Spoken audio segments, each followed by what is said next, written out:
Evas's role. Briggs says the people of Rivers State deserves clear answers. She also criticized the confirmation of Michael Ode, a non-indigene, as a chairman of the Rivers State Independent Electoral Commission by the Senate. She describes it as another clear example of how Rivers people are being taken advantage of. Also, a public affairs analyst, Mr. Opunabo Kotaria, says any reconciliation between the Rivers State Governor, Siminalayi Fubara, and the FCT Minister Nyesom Wike without the interest of Rivers people is managed conflict. Nkotaria said this while speaking with correspondent Onyeka Chinwosu. He said the reconciliation must be done in the interest of Rivers State people and not an individual. Nkotaria, a former aide of Nyesom Wike, also questioned the sincerity of the FCT minister and the reconciliation. He said the absence of the governor's allies at the reconciliation meeting in Abuja may be a strategic reason.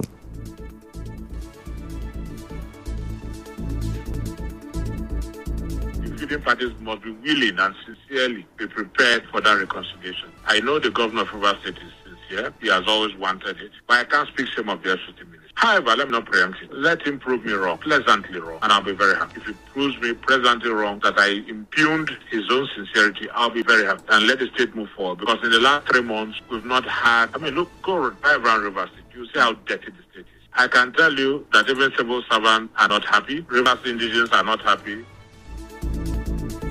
Nkotaria also reacted to social media reports that one of the conditions given to Governor Fubara is that he won't seek re-election in 2027. Next year, middle of next year, everybody will be concentrating on whoever will succeed in 2027. Governance will take the back seat. In other words, what I'm trying to tell you is this. 2027, yes, we have the issue of Kogi State where a man won an election and was never sworn in, and that was how Yaya Bello became a governor. So 2027 is pregnant. Nobody is aware of the child to be delivered. Let us wait and see. And now the convener of Enforcers of Good Governance, Dr. Kingsley Ogo, has commended President Bola Tinubu for his timely and decisive intervention in resolving the political crisis in Rivers State. In a statement, Ogo also appreciated the Minister of the Federal Capital Territory, Nyesom Wike, for playing a fatherly role in ensuring peace prevailed. He further praised Governor Siminalayi Fubara and his deputy, Professor Ngozi Maodu, for their courage, resilience, and commitment to prioritizing the interests of Rivers people, describing their leadership as a beacon of hope for good governance. He also acknowledged the Speaker of the Rivers State House of Assembly, Martin Amihule, and other lawmakers for rising to the occasion and embracing peace. He said it is fulfilling to see Rivers State united once again and focus on shared prosperity, development, and inclusive governance. Dr. Ogo, however, called on all citizens and stakeholders to continue promoting peace, dialogue, and collective responsibility. Now, over the weekend, suspended Rivers State Governor Siminalayi Fubara told his supporters to prepare to pay a heavy sacrifice for peace to be achieved in the state. The governor said this while addressing members of the Simplified Movement at their office in Port Harcourt. He charged them to accept the peace regardless of how it looks and how they feel. Governor Fubara said the role and risk taken by the FCT minister to ensure his election cannot be wished away. The governor regretted that the political crisis has led to neglect of most of his projects, but promised to start them as soon as he is reinstated. Governor Fubara also assured his supporters that he will not abandon them.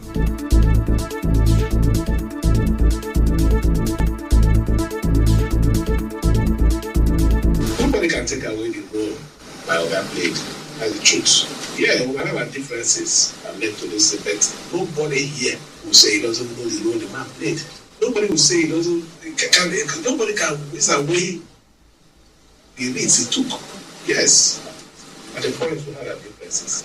And if today there is need for us to settle, please, anyone who genuinely believe in me should understand that it is right to do. Earlier, Governor Fubara later attended the funeral ceremony along with the FCT Minister Nyesom Wike, the Speaker of the Rivers State House of Assembly, Martin Amihule, at Rumepirikom, the minister's community in Obiakpor local government area. It was their first public appearance together after their reconciliation meeting held in Abuja on Thursday. Some other political stakeholders who attended the event include Senator Owell Onyesu, Senator George Segibo, and Senator Olaka Nwogu, former Deputy Speaker of the House of Representatives. Chibudon Uche, former House of Representatives members Ken Chikere, South Vice Chairman of the APC Victor Giadom, and former PDP Deputy National Chairman Dr. Sam Jaja, among others. Staying with politics, a major showdown appears imminent today within the People's Democratic Party. The situation deepens over the position of National Secretary and the disputed 100th National Executive Committee NEC meeting scheduled for today. Party leaders are at odds, with rival factions planning to hold separate NEC and National Caucus meetings today in Abuja.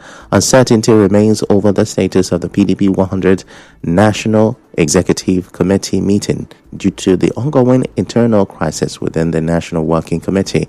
The acting national chairman Omar Damagum's faction of the NWC claimed the NEC meeting has been postponed, but Deputy National Chairman South Taofik Arabaja's faction insists otherwise. While Damagum's camp fixed its expanded caucus meeting for 1 p.m., Arabaja's group scheduled the NEC meeting for 2 p.m., both at the same venue. Coming up next, police warn against toxic relationships as GBV cases rise in Rivers State. Stay with us.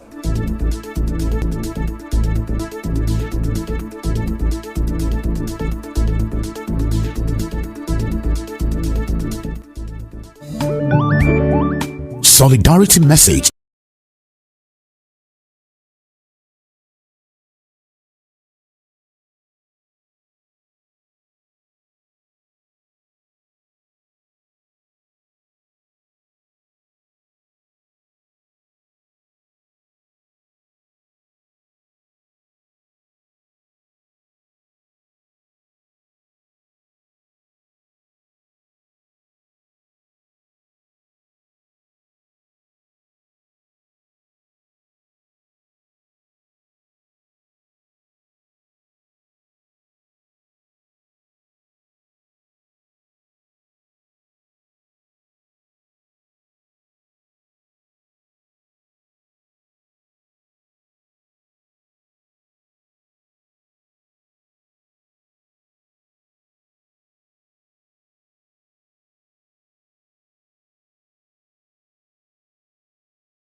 This is the news on 92.3 Nigeria Info.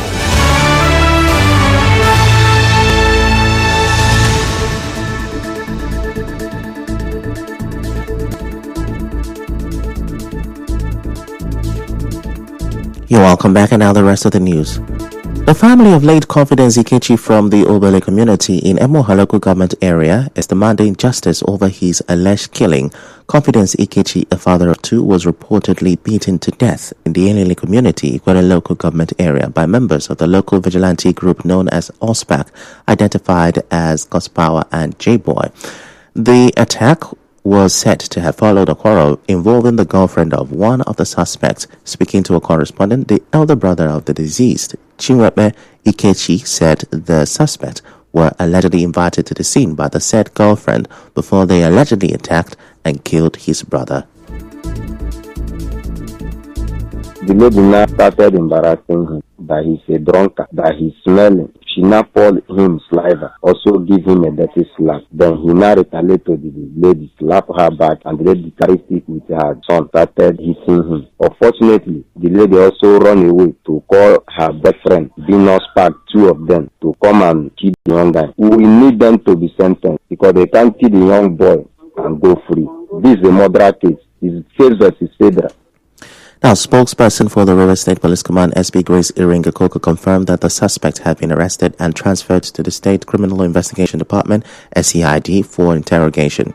Meanwhile, the Rivers State Police Command is urging women to walk away from toxic relationships in the interest of their safety. The command spokesperson, SP Grace Iringa Koko, gave the advice in an interview with correspondent Emekoto while reacting to the seemingly growing number of gender-based violence, GBV, cases across the state. At least 6 women have been beaten or killed in Rivers State this month in incidents that sparked public outrage and went viral online. SP Iringa Koko emphasizes that no woman should remain in any relationship where she is subjected to assault, battery, or any form of inhumane treatment. I want to empathize with those that have been affected by these assaults and violence against them. Women, don't allow yourself to become a victim, because we have so many cases like that. So at the end, you see that this woman has become a victim of that incident. So if you see that this man, the relationship is not giving you what you want, please, you can opt out. There are 1,001 men there that you can relate with, please. Her comments come in the wake of multiple disturbing cases, like a woman reportedly killed by her husband in Oyorogoto fishing settlement in Andoni local government area, another stabbed in the head by a lover, 3 women assaulted during a nightclub altercation by a socialite, and a teenage girl allegedly burned with a hot object by her school principal for allegedly stealing 30,000 naira. While investigations are ongoing in some of these cases, others are already in court. It is a possible sign that the implementation of the Violence Against Persons Prohibition Act, VAP, in River State is being tested. The VAP law criminalizes a wide range of gender-based abuses, including physical, emotional, psychological, and economic violence, and provides clear legal backing for victims to seek justice and protection. Police authorities are calling on survivors, families, and concerned citizens to speak up and take advantage of the VAP law by reporting all forms of abuse to the nearest police station or appropriate authorities.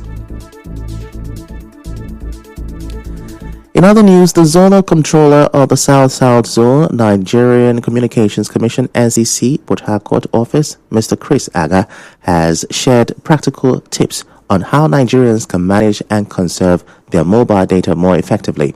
In an interview with our correspondent, I highlighted several strategies, including disabling GPS location services when not in use, using phone settings to monitor and control data consumption, and deactivating unused apps. He explained that users with multiple email accounts are particularly vulnerable to data depletion, especially during automatic synchronization processes.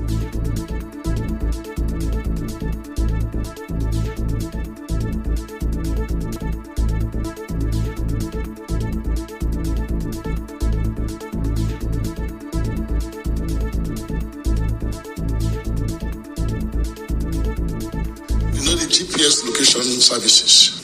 When you're not using it, disable it. Second, use your setting on your phone to be able to determine how your data is being used. You can use it to set the data you want to use for the day, for week, or for month, depending on what you are buying. The issue of maybe download, there's a background apps, right, that comes up. Most of them are operating without your knowledge. So once in a while, those apps should be deactivated. Another issue again is that you have multiple email. Immediately there's an update on email and if there's synchronization, it will drain your data. Mr. Aga clarified that when people purchase data bundles, they are paying for a volume of data within a validity period, not a guarantee that the data will last the entire duration. According to him, how quickly the data gets exhausted depends on usage patterns. On the issue of data costs, he stated that telecom providers are still operating within the data cap limits set by the NCC and have not exceeded the regulatory benchmarks.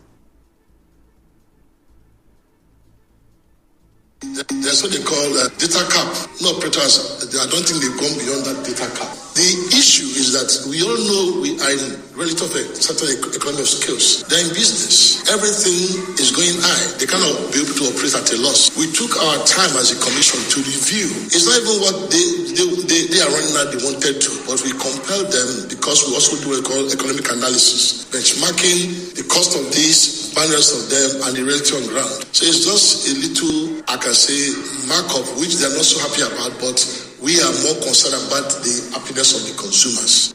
Anna also spoke on measures the SEC has implemented to address network challenges.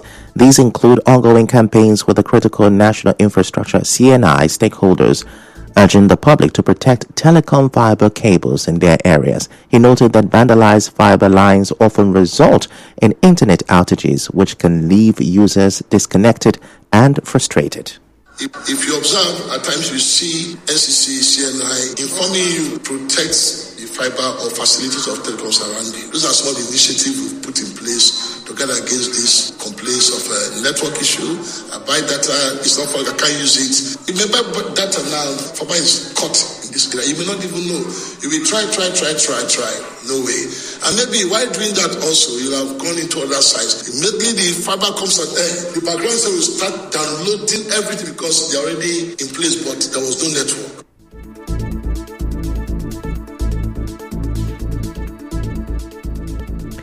And now on the international scene, Tehran's Deputy Foreign Minister Majid Takht Ravanchi says the U.S. must rule out any further strikes on Iran if it wants to resume diplomatic talks. In an interview, Takht Ravanchi says the Trump administration has told Iran through mediators it wants to return to negotiations but has not made their position clear on the very important question of further attacks while talks are taking place. Israel's military operation, which began in the early hours of 13 June, stopped a sixth round of mainly indirect talks set to take place in Muscat 2 days later.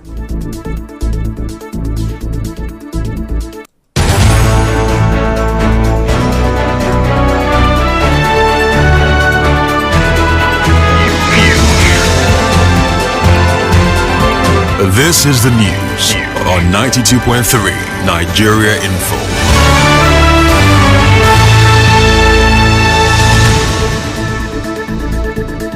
On the news this morning, you heard the Rivers Fresh peace deal has sparked praise, doubt, and power play concerns. Showdown looms in the PDP as rival factions scheduled parallel meetings in same venue today. Police have warned against toxic relationships as GBV cases rise in River State. On the foreign scene, Iran is insisting the U.S. must rule out more strikes before new talks. The news was edited by Chioma Ezenwafo. To reach the news team, send an SMS or WhatsApp to 0808-721-7215. I'm Ifechukwu Moyele. Many thanks for listening.